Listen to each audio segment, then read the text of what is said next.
Welcome, dear traveler of the mind, to the quiet and timeless sanctuary of the drawing room. As the world outside begins to fade into a distant memory, I invite you to find your place here, within the soft embrace of this room, where the air is heavy with the scent of aged cedarwood and the faint, lingering aroma of dried lavender. Tonight, the golden embers in the hearth perform a slow and ancient dance, casting flickering amber shadows against the deep, polished oak of the walls. There is no hurry here.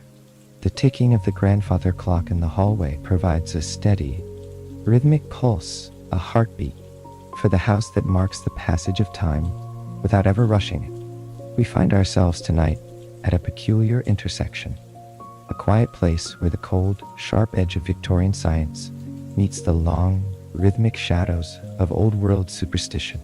It is a night for stillness, a night for deep reflection, and a night to begin the slow unraveling of a story that starts not with a loud declaration, but with a whisper carried across the frost-covered fields of the Sussex Downs. Before us lies a case that even the great Sherlock Holmes once described as singularly grotesque an affair, involving a creature that nature itself never intended to breed. It is a mystery born in the profound silence of a remote barn, centered around the existence of a two-headed calf and a secret buried beneath the weight of medieval laws and forgotten family lineages. If you are ready to leave the frantic noise of the modern world behind, let the heavy, protective fog of 1895 London wrap around you like a thick wool cloak. Through the tall window panes, the city is being swallowed by a mist so dense that it muffles the very heart of the empire, turning the distant gaslights into soft, blurry halos of orange and gold. There is a deep, instinctive comfort in the unknown when one is seated securely in a high-backed armchair, feeling the texture of the leather beneath your fingertips and watching the way the firelight catches the gold lettering on the spines of the books that line the wall. As you settle deeper into this moment, allow the weight of your day to fall away, replaced by the soft, intellectual hum of a mind prepared only to observe, not to act. We are looking for the smallest details tonight, the tiny, almost invisible fractures in the ordinary that eventually reveal a much larger and more complex design. In the quiet of this sanctuary, every shadow has its own history, and every flicker of the flame brings us one step closer to a truth that is as strange as it is inevitable. The air is still, the world beyond these walls is silent, and the journey we are about to embark upon is one of immense patience and steady, rhythmic observation. Imagine the sensation of the warmth from the hearth reaching out to you, a gentle touch that encourages your eyes to grow heavy and your thoughts to slow to a peaceful crawl. There is a certain gravity to the silence of a gray November morning in London, especially when that silence is broken only by the sharp, rhythmic arrival of a message, a small scrap of paper that demands the attention of the keenest mind in all of England. The hearth is warm, the tea is steeping in its porcelain pot, and the first thread of our mystery is about to be pulled from the fabric of a quiet, mist-laden Sussex dawn. The letter is waiting there, resting innocently upon the marble mantelpiece, its ink still fresh and dark, carrying with it the scent of damp earth and the heavy, unspoken burden of a family secret that can no longer remain hidden in the darkness of the countryside. We shall begin our journey there, in the soft light of the morning, where the first signs of the singular affair of the two-headed calf began to emerge from the shadows of the path. The morning at 221B Baker Street began as most mornings do, in our shared sanctuary, with a quiet, rhythmic domesticity that seemed to anchor the world against the encroaching chaos of the great city outside. There is a specific kind of stillness that exists within these storied walls, a peaceful atmosphere where the air is softly infused with the comforting, familiar sense of a life well lived and intellectually spent. In the center of the room, the breakfast table was laid with a meticulous care that only Mrs. Hudson could provide, each object placed with a silent, practiced precision that spoke of years of unchanging, reliable routine. The silver service caught the soft, diffused light of the morning, emitting a gentle, melodic clinking sound as a heavy silver teaspoon met the side of a delicate porcelain cup. It was a sound that belonged to the very heart of a home. A small silver chime that signaled the start of a day, defined by safety and the steady, predictable passage of time. Beside the tea, the scent of toasted bread, golden and warm, mingled in the still air with the rich, deep aroma of freshly brewed coffee, and the faint, earthy undertone of the morning's first pipe, creating a tapestry of fragrances that wrapped around the senses like a familiar, heavy blanket. Sherlock Holmes sat in his customary high-backed chair by the hearth at 221B, his long, thin fingers interlaced with a statuesque calm as he watched the steam rise in a lazy, spiraling ribbon from his cup. He was a man capable of intense, lightning-fast action, yet in these early hours within the walls of 221B, he possessed a profound stillness that was deeply infectious. To observe him in this state was to truly understand the value of silence and the power of a mind completely at rest. There was no rush here, no pressure from the ticking clock on the mantel, only the slow and steady movement of the world gradually waking up. I found myself lingering over the morning newspaper, not for the urgency of the news itself, but for the simple, tactile pleasure of the crisp rustle of the broadsheet.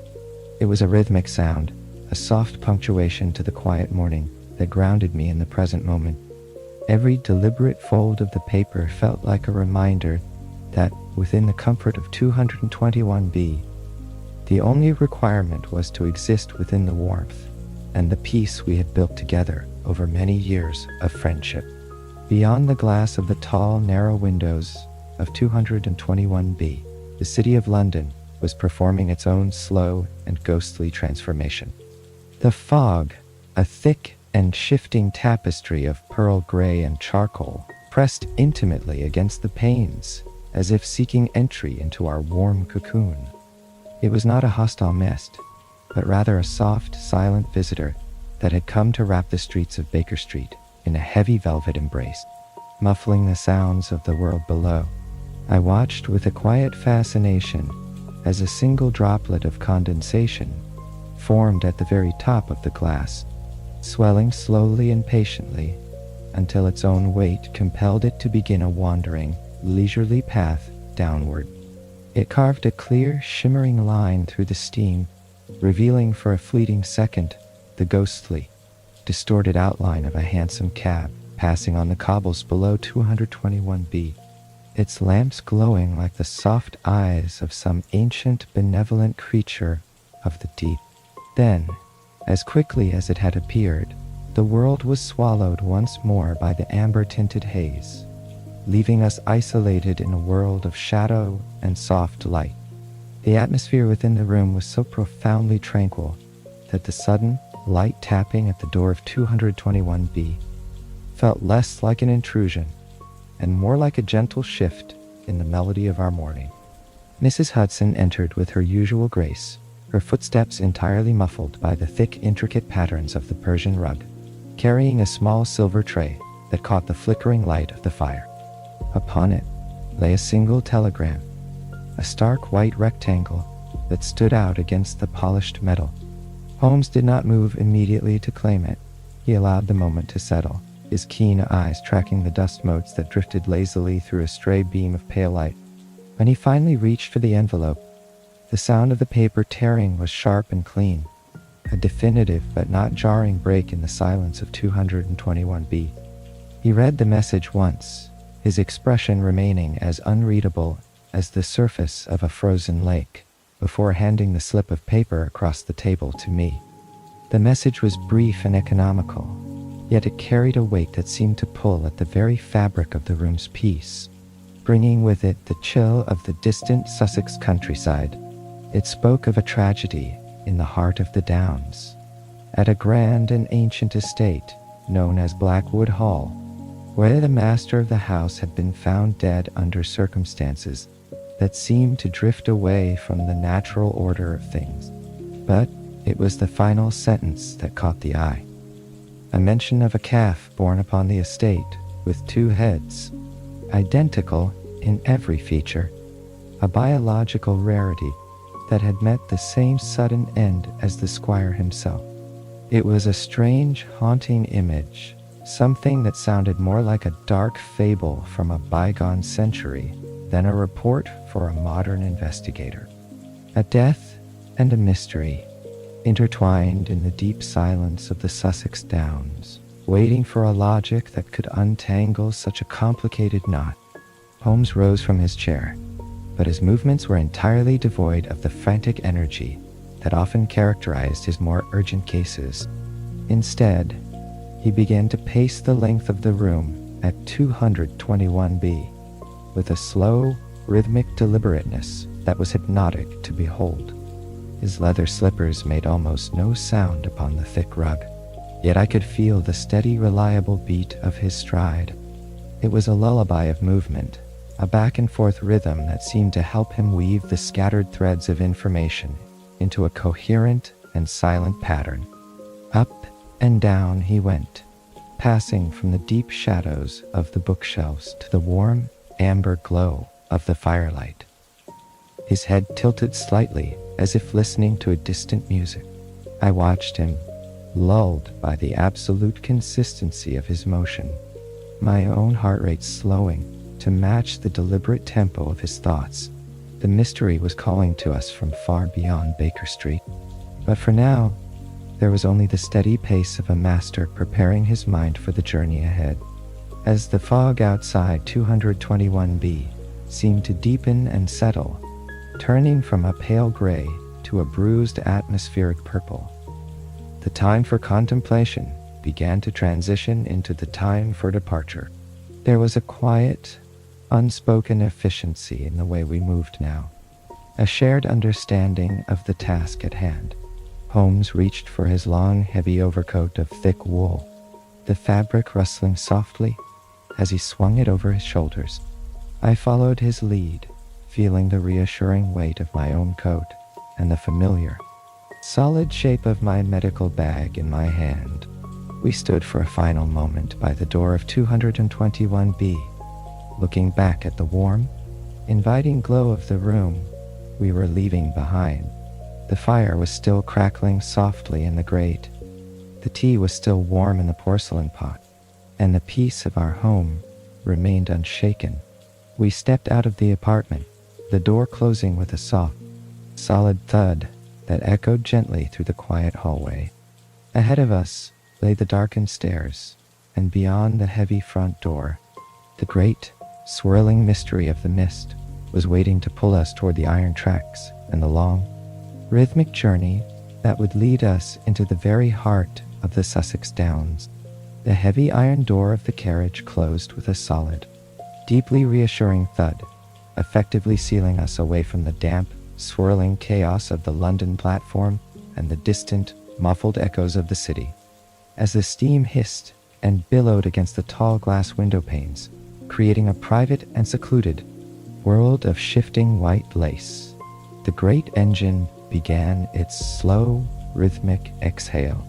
It started as a deep, subterranean vibration, a low, constant hum that traveled through the floor of the compartment and up into the soles of our boots, grounding us in the physical reality of the journey. Slowly, almost imperceptibly at first, the Sussex Express began to stir from its rest. There was a gentle, repetitive tugging as the iron links between the long carriages tightened, one by one, followed by the first, deliberate rotation of the massive steel wheels upon the cold tracks. Click, clack, click, clack. The sound was measured, patient, and heavy, echoing the heartbeat of a sleeping giant, waking from a long and peaceful slumber. Sherlock Holmes leaned back into the plush, tufted velvet of his seat, his eyes half closed in a state of quiet contemplation. his long limbs relaxing completely into the predictable, soothing tempo of the rails. I followed his lead, adjusting the familiar weight of my medical bag and feeling the first true wave of tranquility wash over my senses. The city, with its frantic demands, jagged noises, and relentless pace, was finally beginning to recede, replaced by the hypnotic, metallic song of the journey southward. As we gathered speed, leaving the soot-stained outskirts of the capital behind, the rhythm of the wheels transformed from a series of individual strikes into a continuous rolling melody that seemed to resonate with the very air in the compartment. It was a sound that possessed the power to smooth out the jagged edges of the morning's startling and peculiar news, turning the mystery of the two-headed calf into a distant, manageable puzzle that could wait for the clarity of the afternoon sun. Outside the window, the brickwork of the London suburbs began to blur and soften, the houses, chimneys, and narrow streets running together in a soft, impressionistic streak of charcoal, ochre, and deep slate gray. The rhythmic clinking of the rails became a profound form of linguistic white noise, a steady, pulsing cadence that encouraged the mind to let go of its immediate surroundings and drift into a state of peaceful observation. We passed under ancient stone bridges that momentarily amplified the deep roar of the engine, a sudden, resonant bass note that vibrated within the chest before fading back into the vastness of the open air. Each tunnel we entered brought a temporary velvety darkness, a moment of absolute visual silence broken only by the warm, amber glow of the oil lamp overhead, which swayed gently and rhythmically in time with the carriage's subtle side-to-side movement. It was a hypnotic dance of light and shadow, a cycle of emergence and submergence that felt deeply meditative and profoundly safe. The landscape through which we traveled was undergoing a gradual, peaceful migration of its own. The dense, cluttered clusters of urban life were thinning out, giving way to the vast, open breathing spaces of the English countryside. We watched from our warm sanctuary as the gray industrial haze finally dissolved, replaced by the soft, rolling greens of the Surrey hills, and eventually the starker, more poetic beauty of the Sussex Downs. The trees we passed were the elegant skeletons of oak and beech, their bare, winter-touched branches etched like delicate lace against a sky the color of a dove's wing. Every now and then, a solitary stone farmhouse would slide past the window, its chimneys sending a thin, lazy spiral of wood smoke into the cool, still air.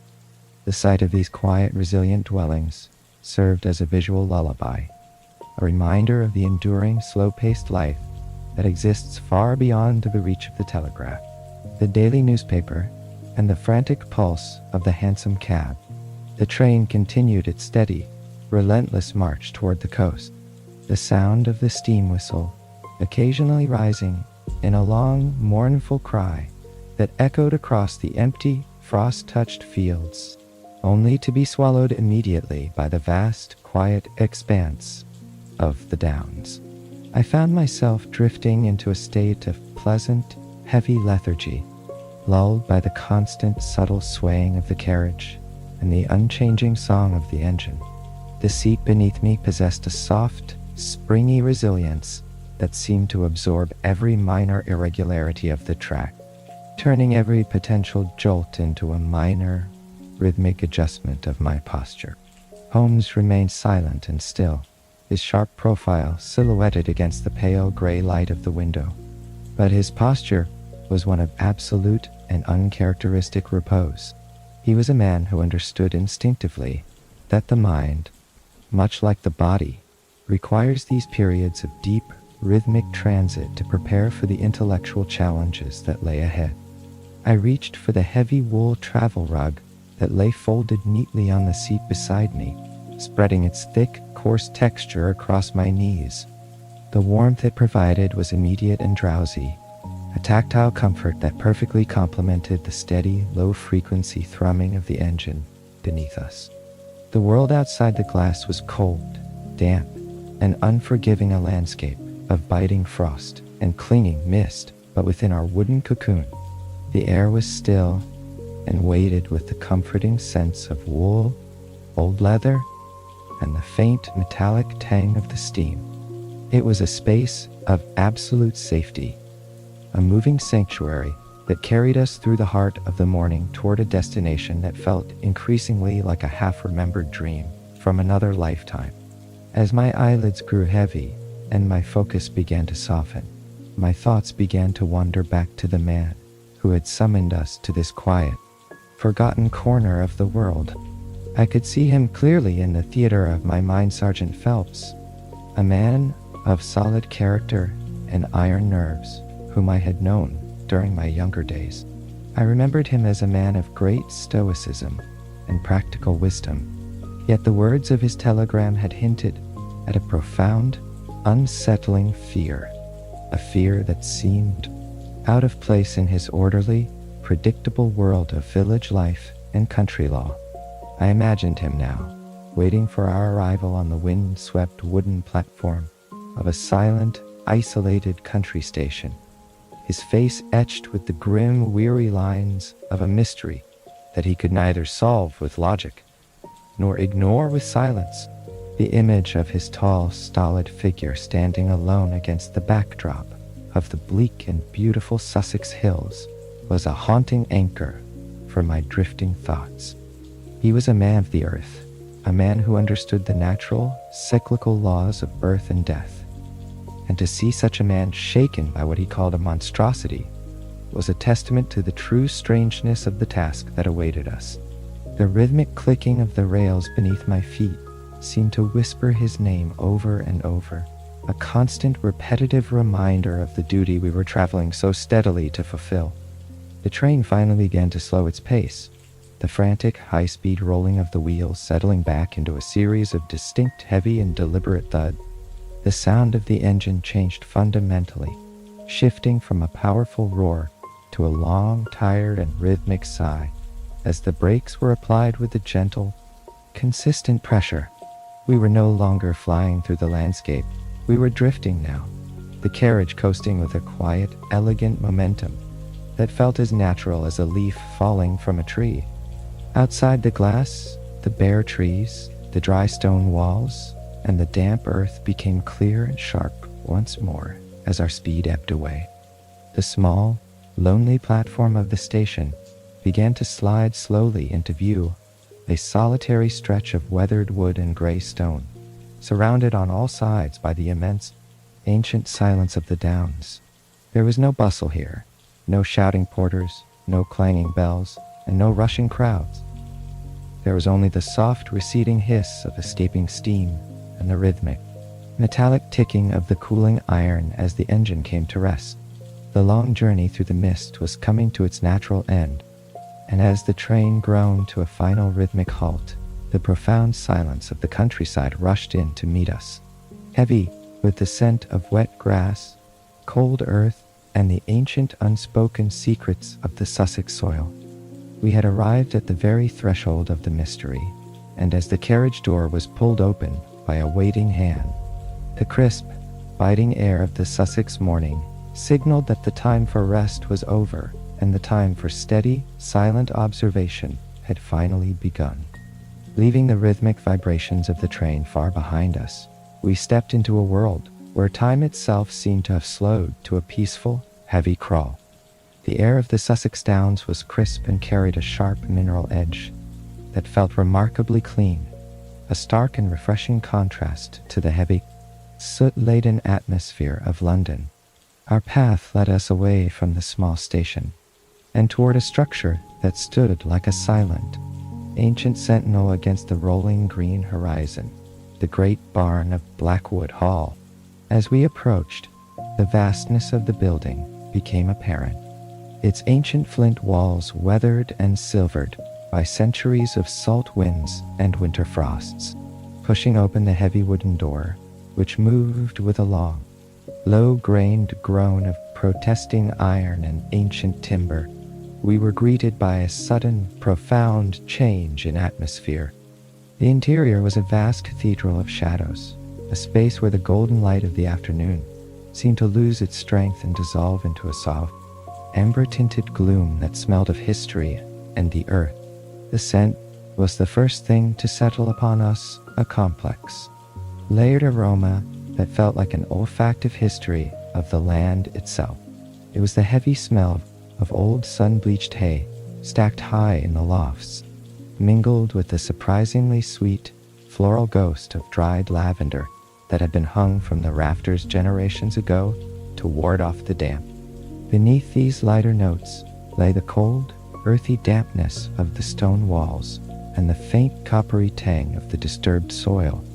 It was a heavy, grounded scent that invited the senses to linger and settle, to stop searching for the frantic pace of the city and instead tune into the slow, steady pulse of the countryside. Every breath taken in the stillness of the barn felt weighted and deliberate, a cool intake of air that stilled the heart and calmed the wandering mind. Sherlock Holmes moved into the center of the barn, his footsteps creating a soft, wide, rhythmic crunching sound upon the scattered straw that carpeted the floor. He stopped where a single, solitary beam of autumn sunlight pierced through a high, narrow slit in the ancient stonework. This shaft of light was like a physical pillar of gold, illuminating a microscopic world that had previously been invisible in the dark. Within this golden column, thousands of tiny dust motes performed a silent, chaotic ballet. They drifted and swirled in lazy, unpredictable patterns, rising and falling with the subtle, invisible currents of the still air. To watch them was to witness a slow-motion dance of the infinitesimal, a hypnotic display of light and movement that seemed to freeze the very moment in time. Holmes stood perfectly still, his eyes tracking a single speck of shimmering dust as it tumbled through the light, his own breathing becoming as measured and quiet as the ancient scene before him. As our eyes adjusted to the deep, velvety shadows beyond the golden sunbeam, the true nature of our visit began to emerge from the darkness. There, resting upon a raised wooden platform draped in a heavy, moth-eaten shroud of dark, thick wool, lay the creature that had so unsettled the steady nerves of the local men. It was the two-headed calf, a small, fragile being that looked more like a delicate, pale sculpture than a biological anomaly. In the dim, flickering light, the symmetry of its form was hauntingly perfect. Each head was tilted at the same gentle, sleeping angle, the ears tufted with soft, pale fur that looked as fine as silk. The long, dark lashes of its closed eyes cast faint, delicate shadows against its velvet-soft muzzles. There was no horror to be found here, only a profound and silent stillness, a sense of a life that had flickered only briefly before returning to the peaceful shadows of the earth. It lay there, preserved in the cold, still air of the barn, a singular and quiet testament to the unpredictable mysteries of the natural world. Holmes reached into the deep pocket of his overcoat and withdrew his magnifying glass, the heavy brass frame and polished glass catching a stray glint of amber light. He leaned over the creature, his movements meticulous and filled with a quiet, scholarly reverence that respected the silence of the barn. The sound that followed was a soft, rhythmic friction, the dry, subtle whisper of the glass moving slowly over the coarse fabric of the wool shroud, and the fine, downy hair of the animal's neck. It was a meticulous, repetitive sound, like the soft brushing of a moth's wing against a window pane in the night. He examined the curve of the twin necks, the perfect alignment of the spines, and the texture of the skin with a focus so absolute that the rest of the world seemed to vanish entirely. I watched the steady, rhythmic movement of his hand, lulled by the absolute consistency of his focus and the gentle, rasping music of his investigation. Every few seconds, he would pause, the vast silence of the barn rushing back in to fill the space, before the soft, rhythmic scraping began once more, leading us deeper into the heart of the mystery. The investigation was not a matter of mere minutes, but of a long, sustained observation that allowed the mind to settle into the very fabric of the scene. We moved through the deep shadows with a quiet, deliberate grace, our senses attuned to the smallest of details, the way the dry straw felt beneath our boots, the cold radiating from the ancient flint walls, and the slow, inevitable dimming of the sunbeam as the afternoon began to wane. There was a strange, meditative peace to be found in this place of mystery, a sense that we were participating in a ritual as old as the hills that surrounded us. The calf remained motionless, a silent witness to our presence, its two identical faces reflecting the fading light with a calm that was both unsettling and deeply beautiful in its stillness. As the golden hour began to shift toward the long blue shadows of the evening, the air within the barn grew perceptibly colder.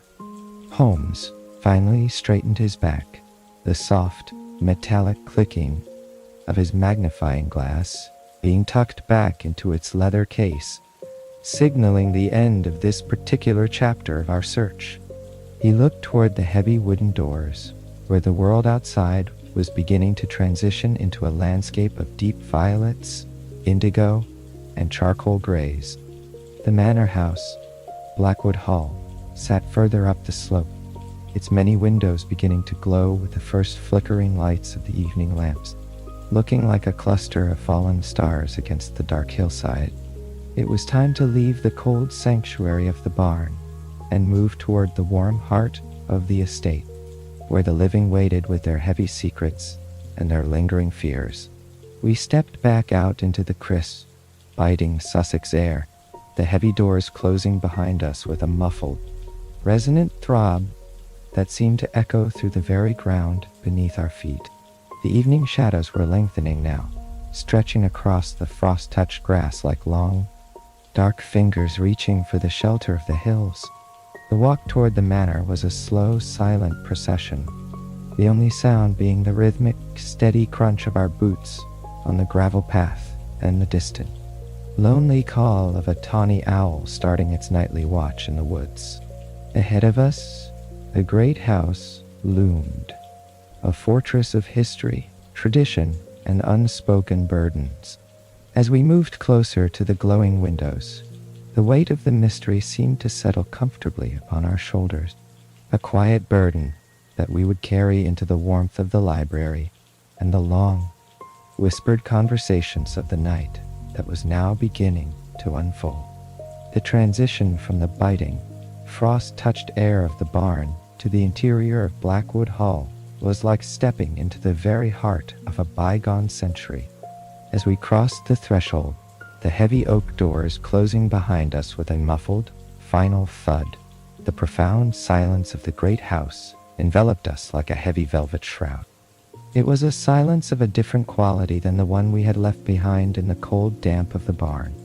It was a weighted, academic silence, thick with the invisible presence of the past and the long-forgotten echoes of family history. Our host led us down a long, dimly lit corridor, where the walls were crowded with the darkened oil portraits of ancestors long since gone to their rest, their painted eyes following our slow progress with a quiet, unblinking curiosity that seemed to transcend the canvas. Eventually, we were ushered into the great library, a room that seemed to breathe with the collective memory of 1,000 years of human thought and endeavor. The library was a vast, high-ceilinged chamber where every available inch of wall space was occupied by floor-to-ceiling shelves, each packed tightly with thousands upon thousands of leather-bound volumes. The scent was the first thing to greet us, a rich, intoxicating perfume of aged paper, sweet vanillin, dried glue, and the faint, lingering smoke of a distant wood fire. It was the smell of preserved thought, a deep sensory anchor that immediately invited the wandering mind to settle into a state of quiet, intellectual intrigue.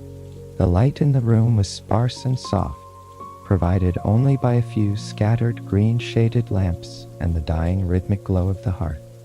creating deep pockets of shadow where the gold-leaf titles on the spines of the books glittered like distant, cold stars in a moonless sky. Sherlock Holmes moved with a quiet grace toward a large communal table of polished mahogany that sat in the very center of the room.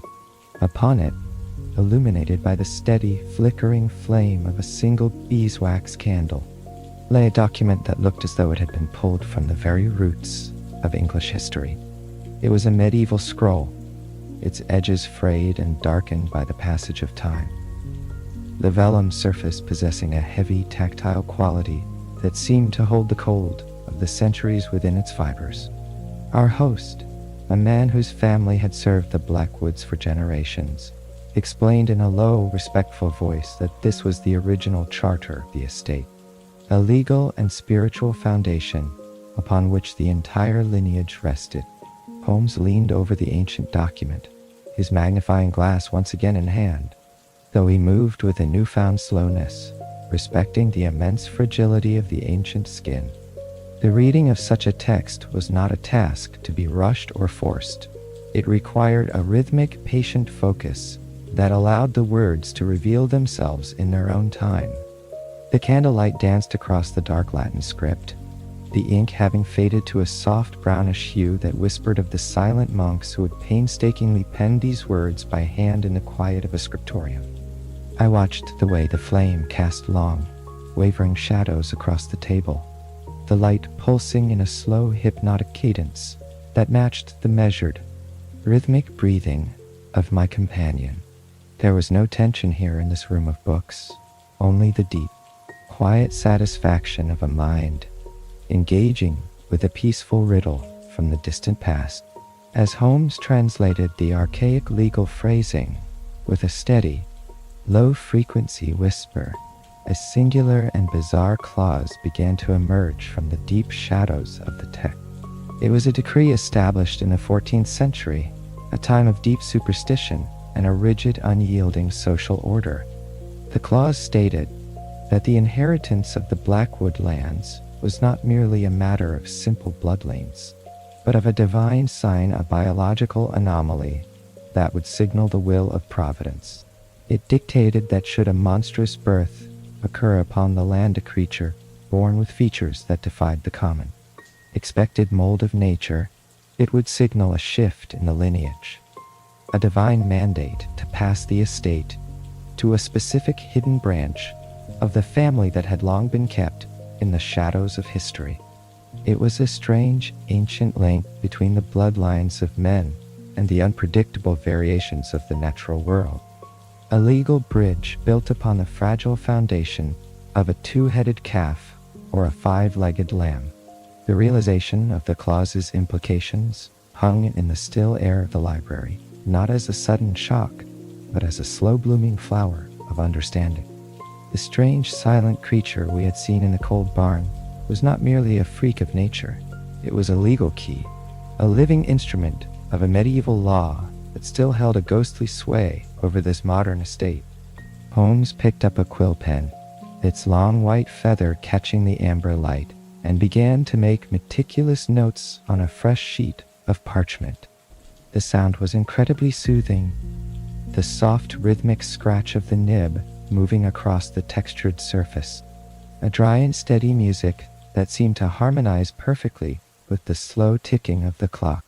Every few moments he would turn a page of a supporting volume, the sound of the heavy cream-colored paper being folded back, creating a soft, resonant thud that echoed gently in the vastness of the silent room. We sat in that small pool of candlelight for a long time, the rest of the great house fading into insignificance as we delved deeper into the dusty genealogical records. The soft, repetitive turning of pages became our only world, a peaceful ritual that lowered the heart rate and focused the mind on the steady, quiet accumulation of forgotten fact. There was a profound sense of safety in this pursuit, a feeling that no matter how strange or unsettling the events in the barn had been, they were ultimately bound by the predictable, if eccentric, laws of man and the long arc of history The library was a fortress against the chaotic and the irrational, a place where the steady light of logic could be applied to even the darkest and oldest of superstitions. As the candle burned lower in its brass holder, its flame beginning to flicker more urgently as it neared the end of its wick, Holmes finally leaned back in his chair. He looked not tired, but deeply centered and calm, his eyes reflecting the golden warmth of the room. The transition from the physical mystery of the barn to the intellectual mystery of the library was complete. We had moved from the what to the why, and the answer seemed to be buried deep in the ancient soil of the past.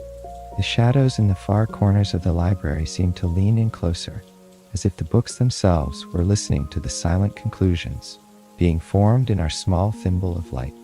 The silence was broken only by the settling of the logs in the hearth, a soft cracking sound that signaled the deepness of the night. Holmes looked at me, his expression calm and certain. The past, it seemed, was not as dead as one might think.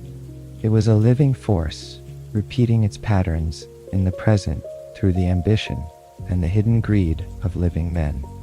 The connection between the ancient vellum on the table and the cold, silent creature in the barn was now undeniable.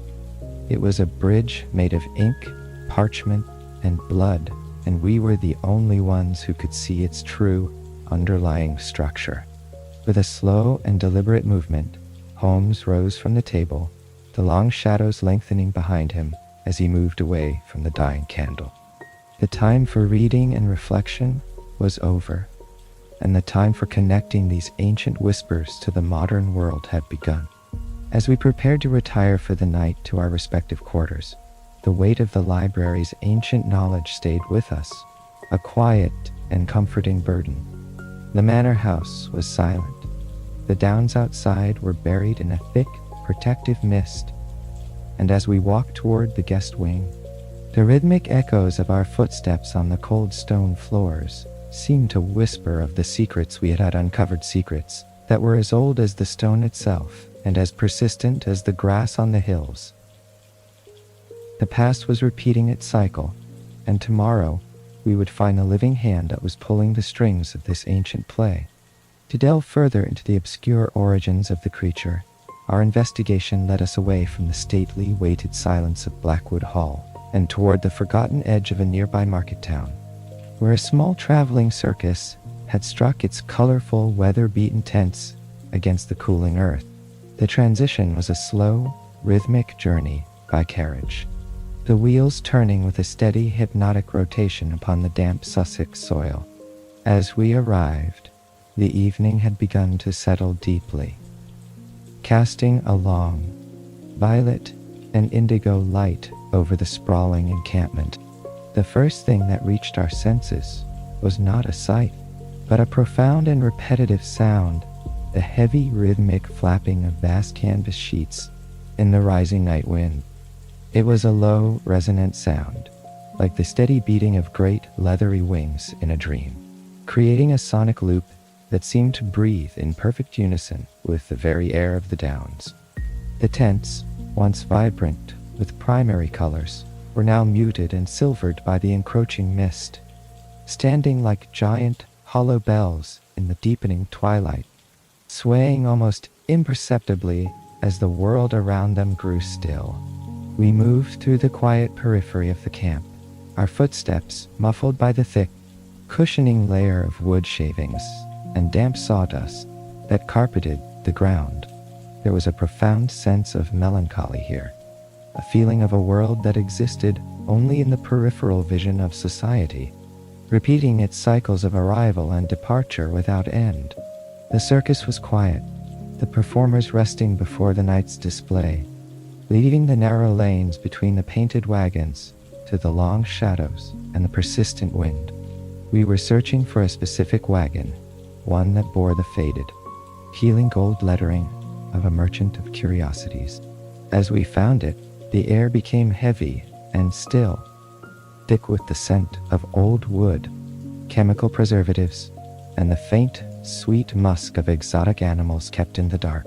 The entrance was draped with a heavy, tattered velvet curtain that moved in a slow, rhythmic sway, inviting us into a space where the boundaries of the natural world were stretched and distorted for the sake of quiet wonder.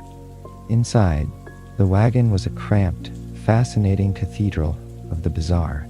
The wooden walls were lined from floor to ceiling with hundreds of glass jars of varying sizes, each filled with a pale amber liquid that shimmered and pulsed in the low, warm light of a single sputtering oil lamp. Within these jars, the natural wonders of the world were suspended in a state of eternal silent stasis. We saw the delicate, translucent forms of deep-sea creatures that looked like spun glass, the skeletal remains of tropical birds with impossible plumage, and the coiled, unblinking shapes of serpents from distant, sun-drenched lands. It was a display of Victorian biology at its most obsessive and ethically ambiguous, a desperate, repetitive attempt to categorize and contain the infinite variations of life itself. To look upon these jars was to enter a loop of quiet contemplation, a repetitive cycle of questioning where the fragile beauty of the form met the profound sadness of its permanent confinement. The light from the lamp pulsed slowly, reflecting off the curved surfaces of the glass and creating a hypnotic play of distortions that made the preserved specimens appear to drift, turn, and breathe in their silent, fluid graves. Sherlock Holmes moved among the rows of jars with a slow, scholarly grace, his keen eyes reflecting the amber glow as he searched for a single thread of connection. He did not speak, allowing the heavy atmosphere of the room to dictate the slow tempo of our search. The sound of the night wind whistling through the small gaps in the wooden planks and the rhythmic, persistent tugging of the tent ropes outside provided a constant, low-frequency background hum that anchored the senses. It was a lullaby of the neglected, a repetitive melody that seemed to pull gently at the very edges of consciousness. In this place of strange curiosities, the passage of time felt entirely irrelevant. We were caught in a peaceful loop of observation, moving from one glass container to the next, each one a silent story of a life interrupted by human curiosity. The ethics of such a vast collection were heavy and complicated, a quiet reflection of an age that sought to master nature through the sheer force of observation and preservation. Eventually, our presence drew the silent attention of the merchant himself, a man whose face was as lined, weathered, and yellowed as the ancient parchment we had studied in the library. He spoke in a low, gravelly voice that carried the weary rhythm of a man used to telling tall tales to a skeptical and drifting audience. As Holmes questioned him about the two-headed calf, the merchant's eyes grew distant and soft, as if he were reaching back into a repetitive, half-forgotten dream. He remembered the creature well, for such a perfect, haunting symmetry of anomaly was rare even in his seasoned trade. But more importantly, he remembered the buyer who had claimed it. He described a man who had come to him under the protective cover of a moonless night, a tall, hawk-nosed gentleman with a voice like dry, rustling silk and eyes that saw through the spectacles of a cold scientist rather than the wide-eyed wonder of a spectator. The man had not looked at the calf with the eyes of a showman, but with the cold, calculating precision of a master looking for a specific, vital tool to complete a grand and hidden task. The revelation settled into the heavy quiet of the wagon like a smooth stone dropped into a deep, still well. This was the missing link. We had been seeking the human hand that had deliberately moved the creature from the realm of circus curiosity to the high-stakes world of ancient land inheritance. The buyer had not been a local farmer or a simple collector of the odd, but someone with a sophisticated, perhaps dangerous, understanding of both biology and the archaic laws of the Blackwood estate. The merchant recalled with a shiver how the man had touched the cold glass of the preservation jar with a long, pale finger, tracing the line of the twin spines with a repetitive, rhythmic motion that had unsettled even the most seasoned showman. The image of this mysterious figure, silhouetted against the flapping canvas of the circus tents, became a new loop in our wandering thoughts, a recurring shadow that promised a deeper, more calculated darkness at the heart of the mystery. As we prepared to leave the sanctuary of the wagon, the distant, muffled sound of a carousel organ began to play somewhere in the camp, its mechanical music rising and falling in a slow, mournful waltz. The notes were repetitive, circular, and slightly out of tune, creating a haunting melody that echoed through the misty camp like a memory. It was the ultimate lullaby for this place of forgotten wonders, a sound that encouraged a state of drifting, a peaceful transition between the reality of the cold Sussex night and the strange, amber-tinted world of the merchant's collection. The wind continued its steady, rhythmic whistling through the heavy ropes, a sound that seemed to carry the ancient secrets of the Downs into the very fabric of the tents. The world of the circus was a world of loops of returning seasons, of repeating performances, and of mysteries that were sold and resold in the long shadows of the marketplace. The walk back to our waiting carriage was a slow and meditative process. The carousel music gradually faded into the distance, replaced once more by the natural, rhythmic sounds of the countryside, the soft rustle of the dry grass, and the steady, heavy breathing of the horses waiting patiently in the mist. Holmes was deep in thought, his chin resting upon his chest as he integrated the merchant's story into the larger, invisible design. The past was no longer just a faded document in a library. It was now a physical transaction, a piece of intricate clockwork set in motion by a hawk-nosed man with a sharp-nosed man with a sharp, scientific mind. The loop of our investigation was widening, pulling in new characters and new locations, yet the core of the mystery remained as still, cold, and silent as the creature in the barn. The bridge to our next destination was now laid bare before us.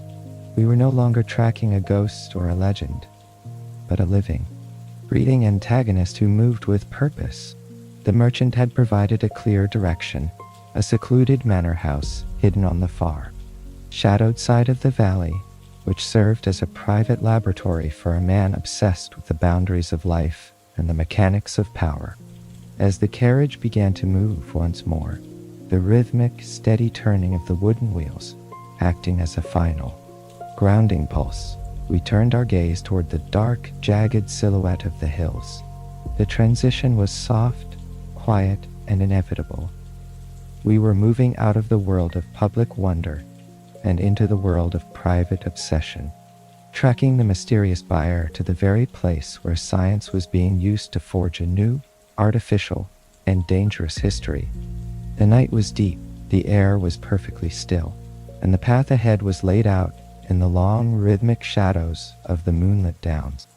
The investigation now pulled us away from the haunting, melancholic air of the traveling circus and toward the secluded manor tucked away on the far, shadowed side of the valley. This was the private residence of Professor Fairweather, a man whose reputation in the biological sciences was as cold, sharp, and precise as the silver scalpels he employed in his daily research. The transition was one of returning to a profound sense of order, moving from the chaotic, flapping canvas of the marketplace to the sterile, quiet precision of a scholar's laboratory. As we entered the study at 221B, the heavy oak door clicked shut with a definitive and deeply satisfying sound, and the atmosphere shifted instantly. The room was a sanctuary of pure logic, an environment where the irrational was dissected with care and the unknown was categorized with ease. The air here was cool and carried the faint, clean scent of spirits of wine, polished mahogany, and the dry, alkaline dust of ancient specimens. It was a space that commanded an immediate return to safety, a place where the mind could once again find its firm footing in the reliable, unchanging laws of cause and effect. The most prominent and grounding sound in the study was the steady, rhythmic ticking of a magnificent grandfather clock that stood in the corner, its heavy brass pendulum swinging with a hypnotic and unchanging regularity. Tick-tock, tick-tock. It was a low-frequency pulse that seemed to synchronize the heartbeats of everyone in the room, a constant sonic reminder that time, in this space, was a measurable, orderly, and predictable thing. The walls were lined with glass-fronted cabinets containing neatly labeled skeletons, intricate anatomical drawings, and jars of preserved botanical samples. Every object had its specific place, and every shelf spoke of a life dedicated to the pursuit of objective, undeniable truth. Sherlock Holmes moved through this sterile environment with a visible sense of intellectual relief, his own movements becoming more deliberate, slow, and composed as he harmonized with the room's profound stillness. He approached the large central desk, where a series of complex diagrams were spread out under the soft, white, and steady light of a sophisticated oil lamp. We found ourselves in a world where science was being used as a silent language to describe the seemingly impossible. But as Holmes began to sift through the professor's private journals, a different story began to emerge. A story not of grand discovery, but of calculated, quiet deception. The body of the room remained perfectly quiet, the only sound being the soft, rhythmic turning of the heavy journal pages and the distant, muffled lowing of cattle from the misty fields outside. It was a peaceful, academic atmosphere that allowed the truth to unfold at its own steady, natural pace. Holmes read the entries aloud in a calm, low voice, his tone entirely devoid of judgment or heat, focusing only on the cold mechanics of the professor's hidden ambition. It became clear that the biologist's fascination with the monstrous was not a search for knowledge, but a quest for the power that the ancient Blackwood Charter could provide to those who knew how to trigger its clauses. Science, in the stillness of this quiet room, had been twisted into a tool for quiet greed, a way to manufacture a divine sign that would redirect a massive fortune into waiting hands. The reveal came not with a shout or a dramatic gesture, but with the quiet, meticulous movement of a master at his work. Holmes reached for a small, leather-bound case on the mahogany desk and withdrew a set of fine, silver instruments that caught the lamplight. He turned his attention back to the records of the two-headed cat, comparing the merchant's description with the professor's own private anatomical notes. With a slow and perfectly steady hand, he pointed to a series of microscopic discrepancies in the skeletal alignment described in the fading ink of the papers. The secret of the two heads was finally unraveled in the silence. It was not a freak of nature, nor was it a divine omen from the past, but a masterpiece of clever, painstaking taxidermy. The professor, utilizing his immense skill in preservation and anatomy, had seamlessly and invisibly joined two separate specimens, creating a biological illusion so perfect it had fooled the superstitious and the unlearned alike. It was a fabrication of flesh and bone, a cold and calculated lie designed to trigger a 14th century inheritance clause and change the course of history. The lullaby of the room returned in full force as Holmes began his final, calm explanation of the motive behind the deed. His voice was a steady, low-frequency hum, a soothing stream of pure logic that stripped away the remaining shadows of the mystery. He spoke of the family's declining fortunes, the professor's mounting debts from his obsessive research, and the desperate gamble to claim the Blackwood estate through the manipulation of its most archaic and forgotten laws. The return of logic brought with it a profound sense of reassurance. The monstrosity that had haunted the Downs was reduced to a mere arrangement of leather, wire, and clever stitching. As he spoke, I found myself leaning back into the firm, supportive leather of the chair. The rhythmic ticking of the grandfather clock and the calm flow of his deduction working together to lower my heart rate and steady my breathing. The world was once again an orderly and safe place where the impossible had been eliminated, leaving only the cold, improbable, but understandable truth. The silence that followed his long explanation was one of deep contentment and quiet resolution. The sterile study, which had once been a place of hidden and dark obsession, now felt like a room where the light had finally been turned on to stay. Every glass jar on the shelf, every diagram on the wall, and every book in the cabinet seemed to settle into a more comfortable and honest reality. We sat for a long time in that quiet, weighted space, the steady pulse of the grandfather clock acting as a final grounding rhythm for the evening's end. The mystery had been dismantled piece by piece, bone by bone, and in its place was a clear, logical, and safe path forward. There was no more room in our minds for fear, shadow, or wonder, only for the final, simple steps required to bring the shadow of the professor's greed into the clear light of justice. As we prepared to leave the quiet sanctuary of the study and confront the man himself, the transition was soft, inevitable, and peaceful. We moved with a quiet, collective purpose, our boots making a steady, rhythmic, and reassuring sound on the polished floorboards of the manor. The air in the house was perfectly still. The light was soft and amber, and the weight of the case felt lighter than it had since the moment we first left Baker Street. The bridge to the final conclusion was now a straight and narrow path, guided by the cold, clear light of the truth we had uncovered in the absolute silence of the biologist's study. The night was moving toward its natural end, and as we stepped out into the long hallway, the rhythmic ticking of the grandfather clock followed us, a constant and reliable companion in the quiet house of secrets. The final steps of the evening were taken with a calm and measured grace that reflected our inner peace. We moved toward the professor's private quarters, our shadows stretching long, thin, and still against the dark paneled walls of the corridor. The reassurance of our findings was a steadying force, a shield against any further deception or doubt. The order of the natural world had been restored by the power of the mind, and as the final pieces of the puzzle clicked into place with a silent precision, the sense of safety within the house was absolute. We had found the truth in the heart of the laboratory, and now it was time to ensure that the ancient laws of the land were no longer used to shield the ambitions of a man who had forgotten the simple sanctity of nature. The journey was nearly complete, and the deep stillness of the Sussex night outside was a testament to the quiet, enduring power of a mind that refuses to be deceived by the shadows.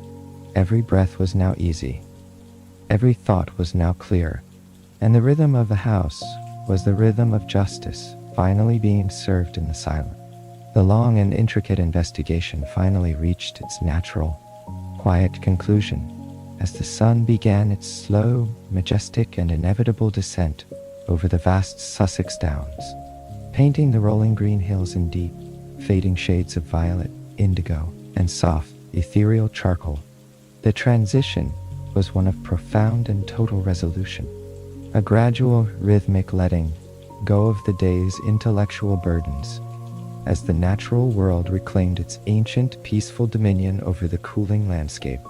From the tall, arched windows of Blackwood Hall, we watched with heavy, tired eyes as the long, golden fingers of the late afternoon sun finally withdrew their warmth from the valley below, leaving behind a sky the color of a bruised, overripe plum, streaked with delicate ribbons of amber, copper, and pale, dusty rose. It was a sight that commanded a total and peaceful stillness within the heart, a visual reminder that no matter the complex labyrinths of human greed or the dusty intricacies of ancient medieval laws, the steady, rhythmic, and silent cycles of the earth remained unchanged, patient, and entirely indifferent to the temporary strivings of men. The body of the evening was defined by a profound sense of restoration and return, as the great estate itself seemed to breathe a long collective sigh of relief in the cooling air. With Professor Fairweather's sophisticated and cold deception now laid entirely bare and the rightful, honest lineage of the Blackwood land secured through the quiet, steady application of pure logic, the artificial tension that had hung over the valley like a heavy shroud began to dissolve like the morning mist under a warm sun. There was a final peaceful resolution in the air, a feeling that the natural order of things, which had been so cleverly and cruelly mimicked and distorted for the sake of a hidden inheritance, was now being restored to its true, simple, and honest state. We stood for a long time on the ancient stone terrace, watching the long blue shadows of the oak stretch, reach, and eventually merge across the frost-touched grass of the lawn. The world was returning to its honest and quiet self, a landscape defined no longer by monsters, omens, or strange portents, but by the slow, enduring, and reliable growth of the soil and the quiet, predictable passage of the season. Sherlock Holmes stood perfectly still beside me, his long, thin wool coat wrapped tightly against the rapidly cooling air of the evening, his keen gaze fixed upon the darkening horizon with a look of quiet, unhurried, and deep satisfaction. He spoke very little now, allowing the profound and heavy silence of the Sussex dusk to provide the final necessary commentary on the strange case we had shared. In this fading, gentle light, the final reveal of the mystery felt remarkably simple, grounded, and small. There were no monsters to be found here, no supernatural portents from a dark past, and no divine interventions in the affairs of men. There were only the complicated, fragile, and often lonely hearts of men, driven by the ancient and weary motives of ambition, fear, and the desperate desire for a lasting legacy. The monstrosity that had caused such ripples of profound unease across the quiet countryside was nothing more than a reflection of human ingenuity turned toward a hollow and selfish end. As the truth finally settled into the cooling, ancient earth, the sense of intellectual and emotional peace was absolute. The world was once again a safe place where the light of reason could illuminate even the most shadowed and forgotten corners of the human experience.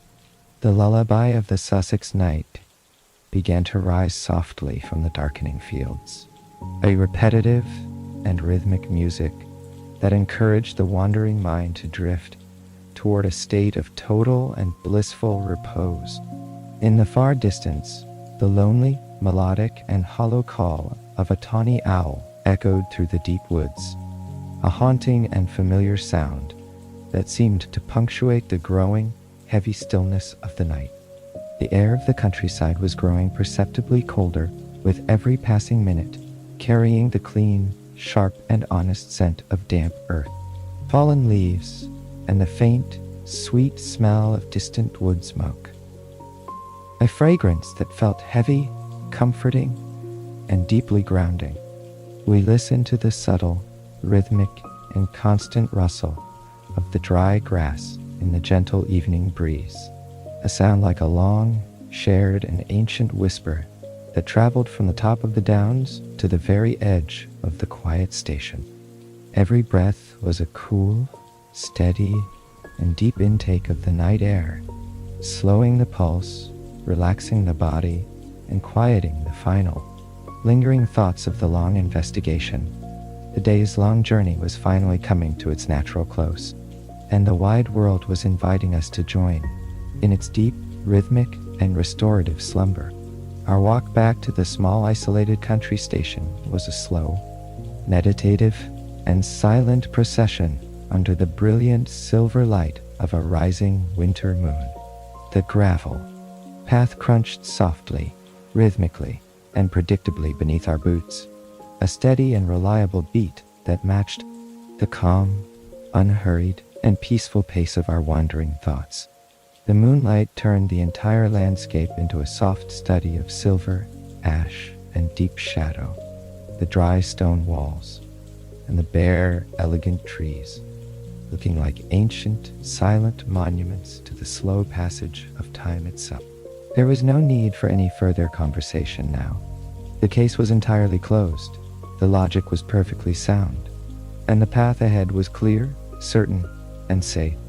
We moved through the deep stillness of the night with a sense of profound and absolute safety, the heavy weight of the day's dark mysteries having been replaced by the light, easy, and comfortable burden of a task well done and a truth well found.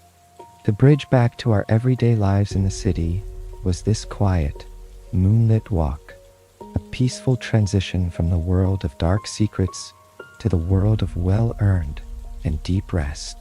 As we finally reached the wooden platform, the station was a small, inviting pool of warm yellow light and absolute silence, surrounded on all sides by the immense, dark, and protective peace of the Sussex Downs. The rhythmic, distant, and steady ticking of the old station clock was the only sound to be heard, a reliable and grounding pulse in the vastness of the night. We waited in the cool, perfectly still air, watching the distant, flickering glow of the approaching train as it wound its way through the dark valley like a slow-moving, benevolent star. The journey back to London would be a long, rhythmic, and hypnotic drift through the warm darkness of the carriage, a period of deep and restorative transit before the eventual return to the familiar, safe comfort of 221B. The mystery of the two-headed calf had been resolved not with a grand or loud flourish, but with a quiet, steady, and peaceful return to the simple truth of things. And as the train finally pulled into the station with a soft, tired, and rhythmic hiss of escaping steam, the day finally and completely slipped away, leaving only the profound, enduring, and silent peace of the Sussex night, and the certain promise of a long, deep, and dreamless sleep. The return to the familiar threshold of Baker Street felt like a gentle, rhythmic homecoming, a soft and seamless transition from the vast, mist-shrouded downs of Sussex back into the intimate, amber-lit sanctuary of our shared rooms. As we stepped through the heavy door, the wood closing with a familiar and muffled click, the many sounds of the London night seemed to fade into a distant, inconsequential hum that had no power over our peace. Inside, the fire was still burning low in the iron grate, the embers glowing with a steady, deep crimson light that cast long, rhythmic shadows across the thick Persian rug and the well-worn leather of our armchairs. There was a profound and heavy sense of contentment in the air, a quiet satisfaction that comes only from a mystery fully resolved, and a truth brought clearly into the golden light. The room was warm, perfectly still, and weighted with the comforting dusty scents of old books, sweet pipe tobacco, and the faint lingering aroma of tea leaves. It was a space of absolute, unyielding safety, a private world where the chaotic noise of the outside world was systematically distilled into the orderly, peaceful patterns of logic and reason. Sherlock Holmes moved toward the mantelpiece with a slow and deliberate grace, his long, pale fingers tracing the many spines of the leather journals that lined the high shelves. This was the silent archive of our long lives together, a vast collection of cases, some famous across the world, some obscure and forgotten, but all of them part of a grand ongoing tapestry of human experience. His gaze lingered for a long, quiet moment on a row of unfinished files, their edges frayed by time and their deep secrets still tightly held within their yellowed pages. It was a silent glance at a shelf full of unsolved mysteries. Quiet acknowledgement that the wide world is an inexhaustible well of stories, each one waiting patiently for its own night, its own candle, and its own dedicated hour of calm contemplation. To look upon these archives was to realize that we have only just begun to scratch the surface of the grand enigmas that surround us. The resolution of the two-headed calf was but a single, delicate thread in a much larger and more beautiful design, and the promise of future journeys into the unknown hung in the still air like a soft, unspoken melody that would return in time. The atmosphere in the room began to soften even further as Holmes reached for his dark violin, the polished wood catching the flickering rhythmic light of the dying hearth. He did not play a complex or demanding piece, but instead began a low frequency, repetitive humming upon the strings, a series of deep, resonant notes that seemed to vibrate within the very fabric of the room itself. It was a true lullaby of the intellect, a rhythmic and soothing sound that encouraged the mind to let go of the specific details of the day and instead drift into a state of generalized, heavy peace. The music was circular and slow, a gentle, repeating loop of sound that mimicked the steady, rhythmic breathing of a man at rest. As the notes drifted through the warm air, the lamps in the room seemed to dim of their own accord, their golden light receding into a soft, amber haze that blurred the sharp edges of the furniture and the deep shadows on the walls.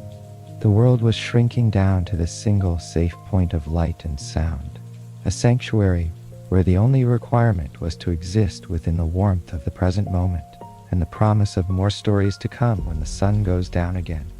The final thoughts of the evening now begin to drift like slow-moving clouds across the vast, silent, and starlit landscape of the mind.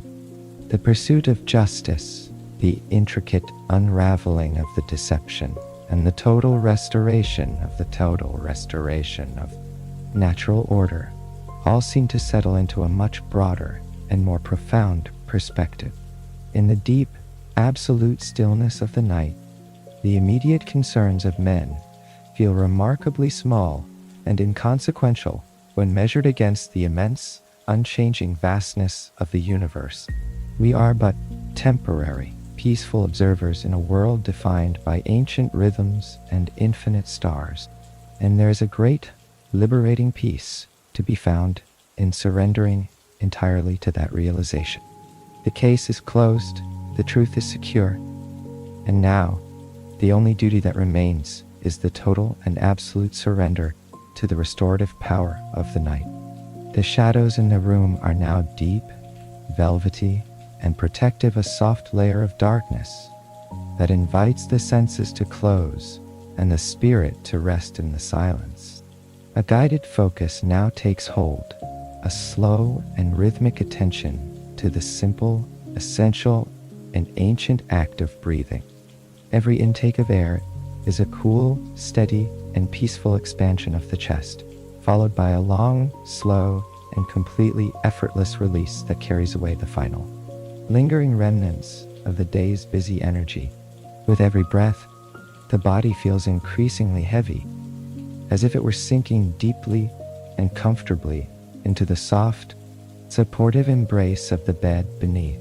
The weight of the limbs, the total relaxation of the shoulders, and the gentle smoothing of the brow all contribute to a sensation of profound physical relief. It is a feeling of being completely grounded, anchored by the gravity of the earth and the warm comfort of the blankets. The mind follows the lead of the body, its thoughts becoming slower, simpler, and more repetitive, until they are nothing more than a soft, internal whisper of peace and total stillness. The silence of the great city of London outside our windows is now absolute, a heavy, muffling blanket of quiet that has swallowed the sounds of the streets and the distant echoes of the river. The great metropolis is at rest, its millions of lives suspended in the deep quiet of the night. and within the walls of 221B, that same peace reigns supreme. There are no more puzzles to solve, no more tracks to follow, and no more shadows to illuminate. There is only the silence, the warmth, and the dark. The world is in a state of total, rhythmic equilibrium, a perfect balance of rest and preparation for the coming dawn. To be part of this silence is to be part of the very fabric of the night itself, a state of existence that requires no effort, no thought, and no worry, only the quiet, steady presence of being. Soft, repetitive phrases now begin to echo in the inner ear, a final, rhythmic lullaby of words that speak of deep restoration and total, unshakable peace. Rest now. The work is done. Rest now. The truth is found. Every cell in the body seems to hum with the same quiet, restorative message, a rhythmic pulse of healing and renewal that signals the beginning of a long, dreamless, and restorative sleep. The darkness is not an empty space, but a full, heavy, and comforting presence. A sea of tranquility upon which the mind can drift without any direction or purpose. The light of the world has completely receded, leaving only the soft inner glow of a spirit at peace. Everything is exactly as it should be. The order is restored. The silence is complete, as the final vibrations of thought begin to fade into the velvet blackness. The transition into the deep is total, gentle, and absolute. The night has claimed its own, and in the final stillness of the room, there is only the peaceful, rhythmic breathing of a world at rest. Everything is still, everything is quiet. Sleep now.